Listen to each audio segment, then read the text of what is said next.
আসসালামু আলাইকুম, শুভ সকাল। আশা করি সকলে ভালো আছেন। আমিও ভালো আছি আল্লাহর রহমতে।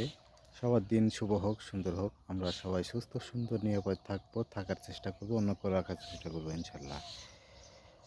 আর সামনে নির্বাচনের জন্য আমরা নিজ নিজ জায়গা থেকে কাজ করব এবং এগিয়ে যাব। বিশেষ করে দাঁড়িপাল্লার জন্য আমরা কাজ করব নিজ নিজ জায়গা থেকে। তার কারণ এবার একটা জোয়ার উঠছে, ইসলামী দল এবার সংসদে আসবে এরকম আমরা আশাবাদী। তবে আল্লাহ তাআলা যদি কোনো বিপদ আপদ না দেয়, ইনশাল্লাহ এবার জয়যুক্ত হবে ইসলামী দল। বিশেষ করে দাঁড়িপাল্লা এর কেউ ঠেকাতে পারবে না, আল্লাহ যদি বিপদ আপদ না দেয়। সবাই আমরা সুস্থ, সুন্দর, নিরাপদ থাকবো। আজকে আবহাওয়াটা খুবই ভালো, রোদ বেড়েছে। নিজ নিজ জায়গা থেকে আমরা কাজ করবো ইনশাল্লাহ। সবাই ভালো থাকবেন, সুস্থ, সুন্দর, নিরাপদ থাকবেন। আসসালামু আলাইকুম।